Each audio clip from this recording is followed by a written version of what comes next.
नमस्कार, जय हिंद, वंदे मातरम। एक बार फिर से आपका बहुत बहुत स्वागत है GRP king YouTube news channel में।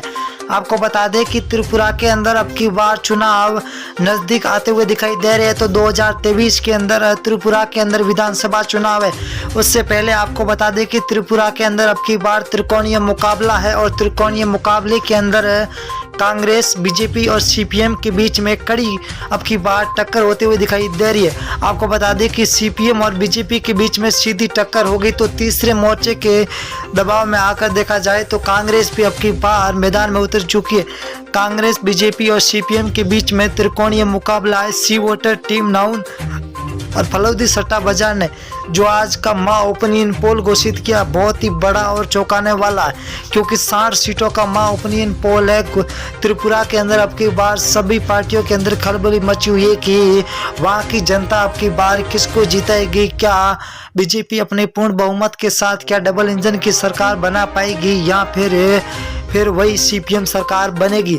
आपके बीच में हम 60 सीटों का माँ ओपिनियन पोल जारी कर रही है, जो ताजा सर्वे जारी हो चुका। 60 सीटों का माँ सर्वे जारी। अगर हम त्रिपुरा की बात करें पहले विधानसभा सीट की, तो यहाँ पर धलाई है। धलाई के अंदर 6 सीट है। 6 में से बीजेपी को 2 और सीपीएम को 3। तो यहाँ पर कांग्रेस 1 सीट पर है, तो अन्य को यहाँ पर 0 सीट मिलती हुई दिखाई दे रही है। बहुत ही बड़ा यहाँ पर नुकसान होता हुआ कांग्रेस को दिखाई दे रहा था। यहाँ पर सीपीएम और बीजेपी के बीच में कड़ी टक्कर दिखाई दे रही है। पश्चिमी त्रिपुरा की बात करें तो बीजेपी को 6 और सीपीएम को 7, कांग्रेस को 1। यहाँ पर पश्चिमी त्रिपुरा के अंदर कुल 14 सीटें। बहुत ही बड़ी कड़ी टक्कर है। यहाँ पर सीपीएम 1 सीट के साथ बढ़त बनाती हुई दिखाई दे रही है। अगली हम विधानसभा की बात करें दोस्तों, तो उनाकोटी है। उनाकोटी के अंदर कुल 4 सीट है। बीजेपी को 1, सीपीएम को 2, कांग्रेस को 1। यहाँ पर सीपीएम 1 सीट कर बढ़त बनाती हुई दिखाई दे रही है। तो कांग्रेस और बीजेपी के बीच में कड़ी टक्कर दिखाई दे रही है। अगर हम अगली विधानसभा की ओर बात करें तो दक्षिणी त्रिपुरा है। दक्षिणी त्रिपुरा के अंदर कुल 7 सीटें। 7 में से बीजेपी को 3, सीपीएम को 4, कांग्रेस यहाँ पर 0 पर है। यहाँ पर कांग्रेस को ज्यादा नुकसान होता हुआ दिखाई दे रहा है। अगली हम विधानसभा की ओर दोस्तों बात करें तो सिपाही जिला है। सिपाही जिले की बात करें तो यहाँ पर कुल 9 सीटें। 9 में से बीजेपी को 5, सीपीएम को 3, कांग्रेस को 1। यहाँ पर बीजेपी पूर्ण बहुमत के साथ आगे निकलती हुई दिखाई दे रही है। तो सीपीएम को यहाँ पर 3 सीटें मिलती हुई दिखाई दे रही है। तो कांग्रेस 1 सीट पर मौजूद है।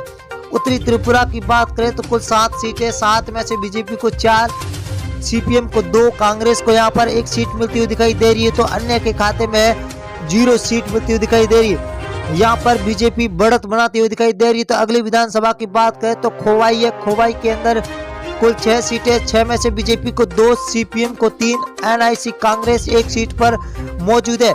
यहाँ पर कांग्रेस पिछड़ती हुई दिखाई दे रही है। अब की बार भी त्रिपुरा के अंदर 60 सीटों की कुल है। तो यहाँ पर बहुमत के लिए 30 सीटें चाहिए थी। अगर हम बात करें गोमती विधानसभा की तो यहाँ पर कुल 7 सीटें। 7 में से बीजेपी को 3, सीपीएम को 3, कांग्रेस को 1 सीट मिलती हुई दिखाई दे रही है। यहाँ पर बीजेपी और सीपीएम के बीच में सीधी टक्कर होती दिखाई दे रही है। तो कांग्रेस